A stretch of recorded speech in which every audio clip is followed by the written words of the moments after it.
Mesdames et messieurs, chers téléspectateurs, bonsoir et bienvenue une fois de plus sur votre média d'information sur YouTube Rossi LGD ou Rossibgo. Voici ma page Facebook Rossibgo et ma page Instagram pour votre nouvelle édition de journal. N'hésitez surtout pas de vous abonner à la chaîne et ma page Facebook et Instagram, d'activer la cloche de notification pour être informé en temps réel. Excellent visionnage. Chaque jour qu'on dort, qu'on se réveille, il y a toujours de nouveaux dossiers. Bisous mes amis, on en sort. Un avion d'Air Côte d'Ivoire saisi à Bamako.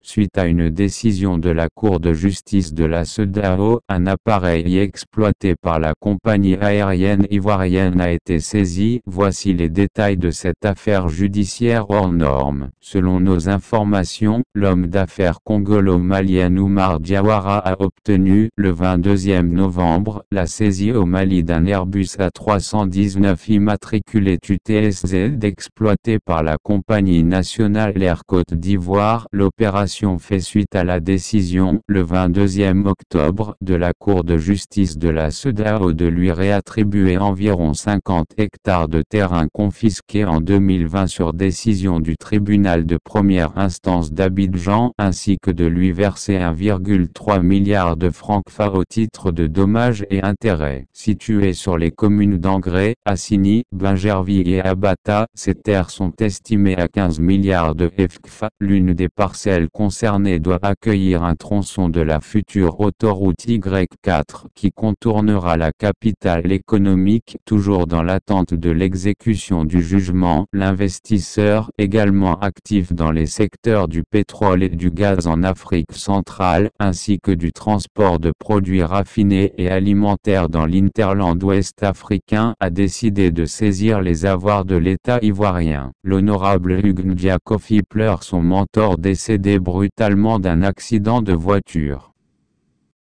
Des affinités qui transcendaient le cadre politique, qui pourraient mesurer le degré d'estime qu'avait l'honorable Hugues Ndiakofi envers son maire, feu le Ibi Lucien. Boisflé a perdu un grand-fils, une séparation brutale qui plonge la Maraoué dans une immense désolation. Tout s'abreuvé à la sagesse de l'homme, le maire Le Ibi Lucien était une référence. Les enfants de Boisflé sont orphelins d'un père qui ne reviendra jamais. Il s'en est allé pour l'éternité vers le Père Céleste. Des heures sombres pour la Maraoué, une période difficile pour sa famille politique de Boisflé tant le défi est insupportable. Seule l'union des filles et fils de la Maraoué pourrait permettre de continuer à faire briller la flamme militante et pérenniser l'œuvre de développement de notre regretté Le Ibi Lucien. En attendant le programme des obsèques, la famille politique pleure un membre actif, Yako au président Henri Konan Bedi. Puisse Dieu dans sa miséricorde lui accorde le reflash infodrapeau de la Côte d'Ivoire. Grève de 72 heures des taxis communaux et de Baka dans la commune de Yopougon. Motif de la grève des transporteurs à Yopougon. Les transporteurs de la commune de Yopougon dénoncent les taxes suivantes. Carte de stationnement 90 000 FR. Papillon de l'État 22 500 FR. Papillon de la mairie de 5000 FR à 50 000 FR. Yopougon, les Baka et Taxi Voro en grève ce matin. Les habitants de la commune de Yopougon ont été surpris de voir la désertion des Baka et Taxi Voro ce lundi 22 novembre 2021. Des chauffeurs de Baka et de Voro ont entamé une grève au grand désarroi des usagers des transports en commun. Des centaines de personnes regroupées au bord des voies peinent à trouver un véhicule pour rallier leur lieu de travail ou leur domicile. Burkina Soulignement Faso. Le convoi de l'armée française en partance vers le Niger contraint de retourner sur Ouagadougou. En partance pour le Niger, le convoi de l'armée française a été empêché de continuer son chemin. La population de Kaya est sortie pour empêcher ce convoi de rejoindre le Niger. En effet, un blocus a été installé depuis le jeudi 18 novembre par les jeunes de la ville de Kaya. Après plusieurs négociations, le convoi a été obligé de retourner sur Ouagadougou, Côte d'Ivoire, un terroriste présumé et 3 suspects arrêtés dans le Tonkpi. Selon des sources sécuritaires, un terroriste présumé et 3 individus suspects ont été interpellés par des éléments de la brigade de gendarmerie de Sipilou le mercredi 17 novembre 2021. C'est dans la sous-préfecture de Yorodougou, à l'ouest de la Côte d'Ivoire, dans la région du Tonkpi. Fin de parcours pour un présumé terroriste et 3 individus suspects. En effet, selon des sources sécuritaires, ces individus sans foi ni loi ont été interpellés le mercredi 17 novembre 2021 aux environs de 12 heures par des éléments de la brigade de Sipilou. Leur âge varie de 26 à 35 ans. Plusieurs objets et une importante somme d'argent ont été retrouvés sur eux, notamment 10 faux passeports, 6 motocyclettes de type Criole, une somme de 4 millions en coupures de FCFA. Rappelons que dans la nuit du mercredi 10 au jeudi 11 juin, une attaque avait été menée contre un poste frontière à Kafolo au nord de la Côte d'Ivoire avec le Burkina Faso. C'est avec une profonde tristesse que j'ai appris la disparition brutale de Monsieur Lehibi Lucien, maire de la commune de Boisflé, délégué communal et membre du bureau politique du PSIRDA dans la nuit du 17 au 18 novembre 2021. Monsieur Lehibi Lucien, militant pleinement engagé au PSIRDA et resté fidèle aux valeurs de notre parti jusqu'à son dernier souffle, nous lui rendons ensemble un hommage à son engagement au service des idéaux de notre parti. Devant cette dure épreuve, je m'associe à tous les responsables et militants de notre parti, le PSIRDA, pour partager avec son épouse, ses enfants, sa famille ainsi que toutes les populations de la commune de Boisflé, notre peine profonde et la douleur qui nous étreint tous en ces moments difficiles.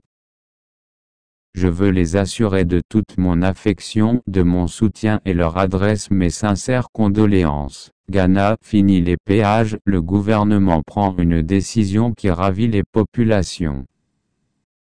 Le gouvernement ghanéen a pris une décision drastique concernant les péages sur les routes du pays. Tous les péages seront supprimés sur les routes et ponts publics du pays, avec effet immédiat. La décision présentée devant le Parlement ravit déjà les usagers ghanéens. Le ministre de l'économie et des finances ghanéen a déclaré devant l'Assemblée nationale du Ghana que la décision de suppression des péages du pays prévue au budget 2022 vise à améliorer la productivité et de réduire la pollution de l'environnement. Il vise également à réduire le trafic lourd que les péages routiers provoquent à l'échelle nationale. Voici une partie de son intervention.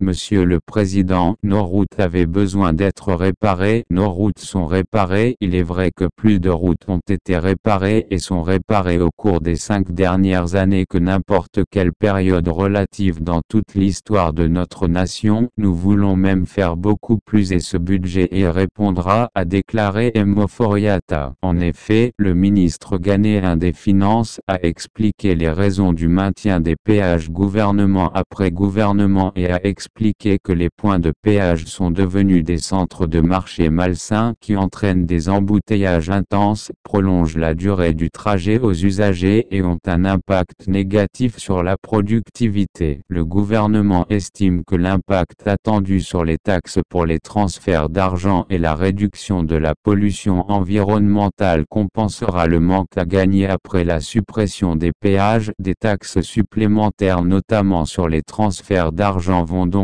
être mises en application en 2022 pour compenser ce manque à gagner après la suppression des péages. Pourtant courant septembre, le vice-ministre des Routes, Stephen Pambien Jalula, avait déclaré que les Ghanéens devaient être prêts à payer plus s'ils veulent de meilleures routes. Au Ghana, nous payons 0,50 GH 100 environ 50 FCFA par berline. Si vous allez ailleurs, ils paient presque 5 GH 100 500 FCFA. Tout le monde veut de bonnes routes, mais si vous n'êtes pas prêt à payer les bons péages, comment pouvons-nous collecter des fonds ? A-t-il interrogé. Le gouvernement propose cette mesure au Parlement. Si elle est adoptée, elle entrera en application en 2022. Le personnel affecté dans les points de péage ou chargé de la perception des péages sera réaffecté à d'autres fonctions publiques. Le Ghana est un des rares pays africains avec un réseau routier des plus développés. Presque toutes les villes du pays sont interconnectées par la route. Que pensez-vous de cette décision des autorités ghanéennes? Côte d'Ivoire Yopougon. Une lycéenne de 14 ans piégée et violée par plusieurs individus dans une résidence meublée. La jeune ZKL a passé l'après-midi le plus dramatique de sa vie. Elle avait RDV avec un ami connu sur les réseaux sociaux. Avant de se rendre au lieu du rendez-vous, elle prend la peine de se faire accompagner par sa meilleure amie. Une fois au lieu qui était censé être le domicile de son fameux ami, surprise, il ne s'agit non seulement pas de cet ami connu sur Facebook mais de 3 jeunes gens et le rendez-vous se fait plutôt dans une résidence meublée. Ayant compris la supercherie et prise de peur, l'ami réussit à s'enfuir afin d'informer rapidement les parents de ZKL. Les parents de ZKL informent un équipage d'eau qui n'était pas trop loin. Les agents des forces de l'ordre arrivent sur les lieux, mais trop tard. ZKL sous l'effet d'un somnifère a été violé par ces individus. L'heure pour celui qui a été à l'origine du pied.ge derrière un fa.u profil Facebook. Ce dernier était sur les lieux pour encore satisfaire sa libido. Il a été interpellé par le CDO ainsi que le gérant de la résidence meublée. Tous ont été conduit au commissariat de police le plus proche. NB, le danger est réel. Le pompier civil de Côte d'Ivoire, les grands oubliés.